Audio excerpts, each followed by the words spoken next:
You want to talk about new movies, everybody? What do you say? Yes. Yes. How about the Yes. challengers? Let's do it. Let's serve up our first review, which is coincidentally a movie about tennis and love. Not the tennis score. I'm talking romantic triangle here and competition. It's also the latest from Italian director Luca Guadagnino, and it is called Challengers. I have been enamored with Guadagnino's films since I saw his 2009 drama I Am Love, which addressed desire in the form of a rich woman cheating on her husband with a suave chef. And no, not Charlie Trotter. And it starred Tilda Swinton as the unfaithful woman. And Swinton would reteam with Luca for my favorite of his movies, 2015's A Bigger Splash. And to date, despite these other two cool films, Luca has received the most attention and acclaim for his 2017 feature Call Me By Your Name. Got a little Oscar love for that in the form of nominations. That was a gay romantic drama that paired Timothy Chalamet. It was his breakthrough role with the notorious Armie Hammer as its central couple. And you know what? Since then, Guadagnino has dabbled in gore, which is kind of crazy. He did a remake of the gory Italian horror classic Suspiria. And then in 2022, he reteamed with Chalamet for Bones and All, which was about a young couple on the road, but it was like a romance with a twist that not for the faint of heart or weak of stomach. And I'm thinking, where is he going to go next? Well, he has exchanged the bloody splatter for a more emotional viscera and come up with what might turn out to be his most widely seen and embraced movie, Challengers. This is about the complicated relationship and romantic entanglement between three tennis prodigies, two guys and the girl who entrances them. And the reason I think Challengers is going to get a lot more eyes on it than his previous work is the presence of rising star Zendaya of HBO's Euphoria and the recent Spider-Man trilogy. She plays Tashi, a whirlwind who moved into coaching when her playing career didn't pan out for reasons. And the two men in the equation are champion on the decline Art, played by Mike Faist from West Side Story, and Has-Been Patrick, played by Josh O'Connor, who you may know from The Crown and the charming TV series The Durrells. He played author Lawrence Durrell. So these guys, Art and Patrick, were best friends as rising tennis players, but they fell out over their competitive nature, which included vying for Tashi's affections. Art eventually married Tashi, who took over managing his career in ruthlessly efficient fashion, in the wake of her not being able to play at a championship level anymore. There are compelling flashbacks that set all of this up, but in the present day of the movie, Art and Patrick find themselves coming back together in a way, facing off in a make-or-break tournament. So the script by Joshua Kuritzkis doesn't skimp on depicting the effort needed to succeed at the sport, to get to the pros, and to excel once you're there. And more importantly, it gives the three actors plenty of meaty scenes together in various configurations, and they are all up to the task. I mean, the guys are great, with O'Connor cementing his ascent as a leading man and Faist matching him volley for volley, so to speak. But it's Zendaya, whose mastery of Tashi's passion, her fury and her drive, she's the revelation here. She may be kind of a skinny noodle of a gal, but she is like a fire hose of charisma. In fact, Zendaya is so thin. How thin is she? I have it on good authority that her next two projects are Flavor Straw, the movie, and The Needle and the Haystack. And yes, she'll be playing the needle. All kidding aside, Challengers is a grand slam of a movie. It is in theaters. Have you ever seen Zendaya in anything bad? I mean, she just brings this, I don't know, this kind of, as you say, charisma. This, you want to watch her, you know? She has an unerring sense of what's going to work for her, I think, either she or her agent. And in this case, this is truly a wonderful spotlight for her. It shows the range. It shows her magnetism. And Yeah. I think people are going to enjoy this. Again, it's in theaters right now, and I know it's going to have a life in streaming as well. I think people are really going to take to it. And I love it for Guadagnino, who deserves all the attention. And I mentioned A Bigger Splash, and it is still my favorite of his films, even after having seen this. And it's basically Tilda Swinton is a rock star like Chrissy Hynde meets Bowie meets Jagger, who has voice problems. And so she takes a little time off in a Mediterranean island with her boyfriend, and her ex shows up with what is purportedly her ex's daughter. And the ex and the daughter are played by Rafe Fiennes in maybe the best performance of his career, and Wow. Dakota Johnson. So if you haven't seen A Bigger Splash, and if you like Ripley and Patricia Highsmith's kind of sun-baked thrillers, that's what A Bigger Splash is. So, I'm Okay. on the Guadagnino bandwagon here. Nice. Yeah, Let's Challenger sounds like a great date movie. I mean, do you feel like it's it doesn't have or will it get couples arguing at the end of the movie? Well, if you're in a menage a trois, Challengers is for you. Nicely done. Let's go move to on here. Boy What do you Kills say? World. Yeah. Okay, Boy Kills World, a violent video game sensibility here. It pervades much of what is a frenzied action comedy called Boy Kills World, and is, in fact, the movie's purpose. It's all about that video game violence. And when it's not full on nonstop punching, kicking, and stabbing martial arts sequences, it's going for hero's journey myth making. And it's pretty good at what it's trying to do. But, I'd be lying if I didn't admit that the world building, plot, and characterizations are a bit flimsy, and that it becomes a little exhausting after about an hour.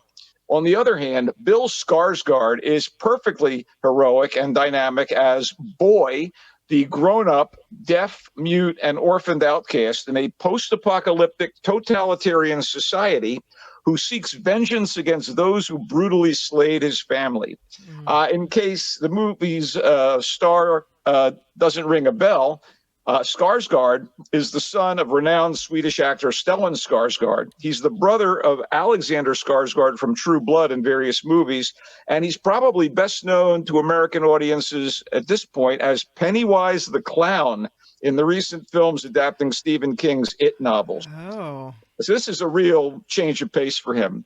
And Boy, the character, his primary target is Hilda Vanderkoy, the matriarch of the aristocratic clan that rules the land and oversees the culling of undesirables to keep the populace compliant and, I guess, under a certain number. So she's kind of a queen, president, and dictator all in one, and she's played by Famke Janssen with relish. So Boy witnessed Hilda take out his parents and sister, traumatizing the kid, who escapes into the wilds where a shaman raises him and teaches him how to kill with the intent of bringing down the monarchy. And all the while, Boy lives and fights as if he's a refugee from a video game. So director and co-screenwriter Moritz Moore keeps the melees coming as virtually every character goes berserk at one point or another. And by the way, in addition to Skarsgård and Johnson, the cast includes, believe it or not, Michelle Dockery, Lady Mary from Downton Abbey, who is decidedly not ladylike in this. Sharlto Copley of the recent action film Monkey Man and the sci-fi flick District 9 as this is the best part, as the mute boy's inner voice, H. John Benjamin, who is the lead actor in the animated TV shows Archer and Bob's Burgers. He is the voice of Archer and Bob. He is the voice of Boy's inner voice. And I have to say, if you do decide to see Boy Kills World, heed the title, There Will Be Mayhem. It is in theaters, but I know it's going to be a hoot at home when it comes to streaming at some point. This sounds like a great popcorn movie, Michael. And I want to point out a movie that I love that Bill Skarsgård had a smaller part in. And I see on the poster that the producers are involved in this film. Barbarian was one of my favorite horror films from a couple of years ago. It is excellent. Thanks for bringing it up. It is a totally worthwhile, very, very smart horror film, and one that deserves to be acknowledged. It's a better film than Boy Kills World, but Boy Kills World is fun. I mean, if you like this sort of thing, Right there's on. a phrase I like to use sometimes, good of kind. That's what Boy Kills World is. But it's wearying after a point, the constant Yeah. barrage.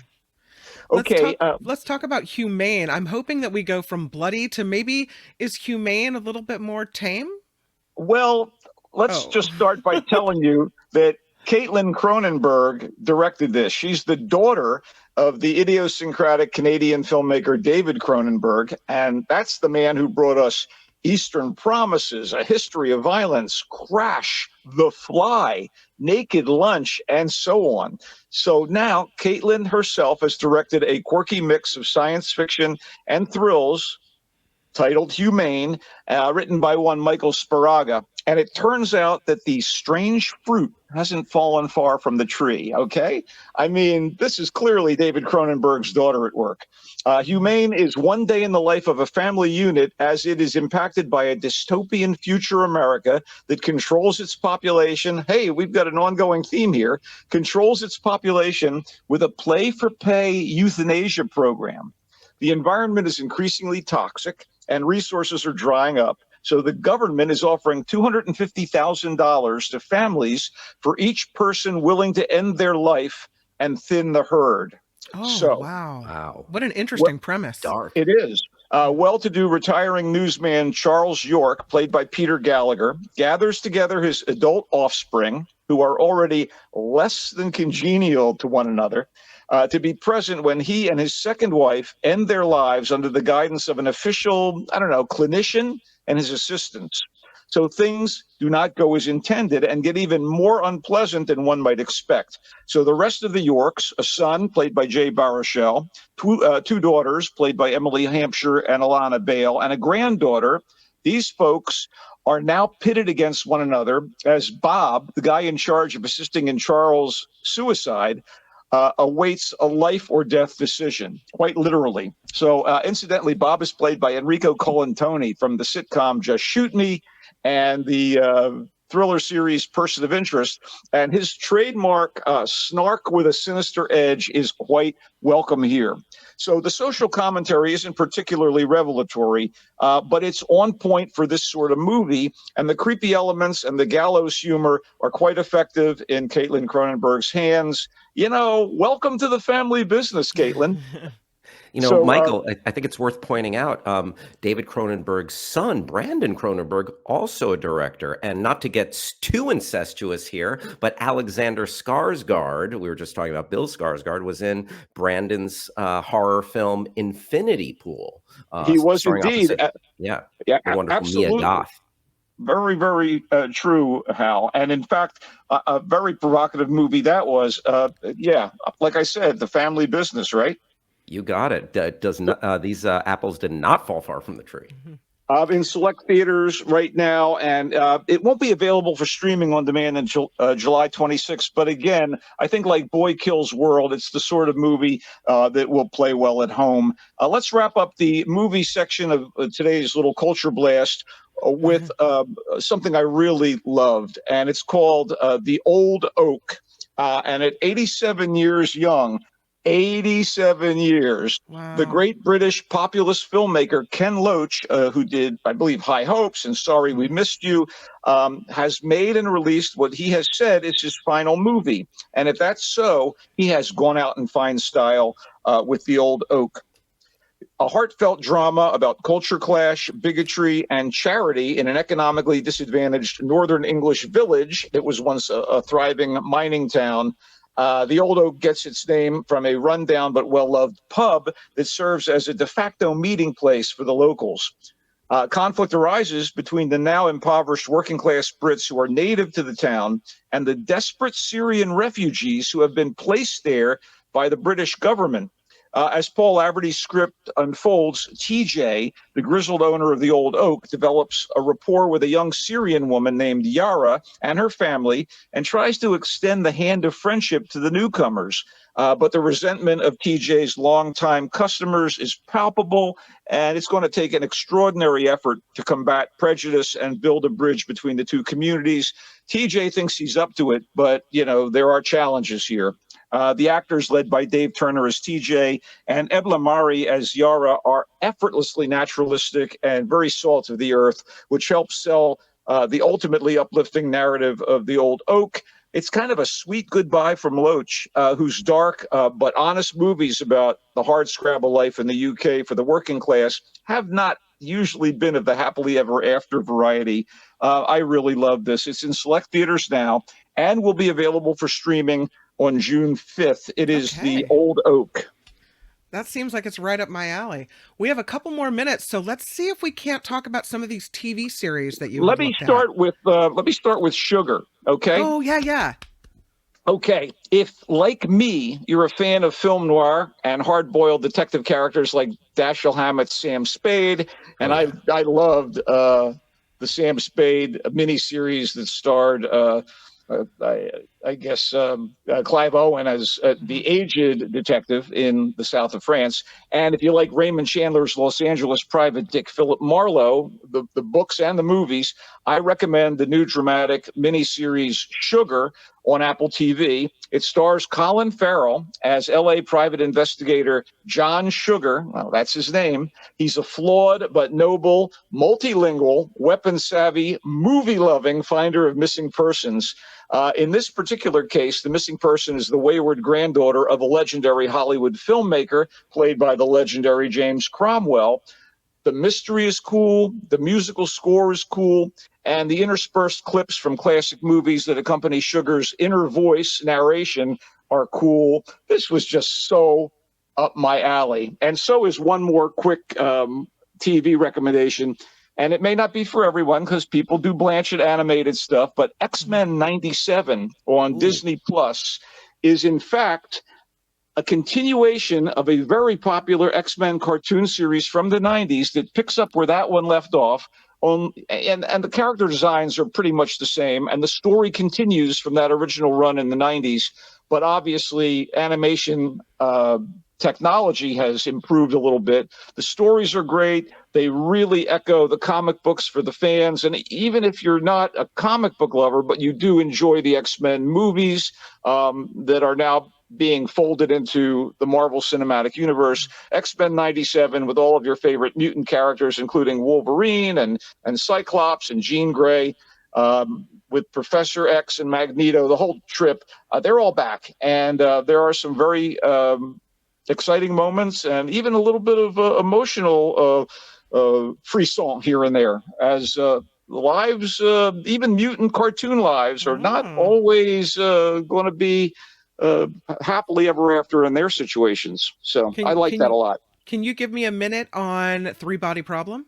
No, it would take longer than a minute, and that's why I like to kind of pick and choose when I go through these things. All right. Are you watching Michael, basketball I or am hockey? so excited, by the way. I just wanted to say I Yeah. love your two TV choices there. And, I think I found what I'm going to binge this weekend. So thank you for that, Michael. Oh, no, it's my pleasure. And Kim, we'll get to Three Body Problem, but I want to give it its due. And, you know, but in any event, I am excited that the Giants are facing off against the Pirates at Oracle Park this weekend. That is one thing that is present and exciting to me. And I do hope that, I'd love to see them sweep this 3-game series. And it's going to be fascinating to see Giants farmhand, one-time heir to Buster Posey as the Giants catcher, a man who kind of got short shrift, I think, in some ways, Joey Bart, back as a Pittsburgh Pirate. And apparently, since he was acquired by the Pirates a few weeks ago, he's been on fire at the plate. So we'll see. We've got Patrick Bailey behind the plate, so I'm cool with that. And we've got one of the best pitchers in baseball. Keep your Logan. eye out.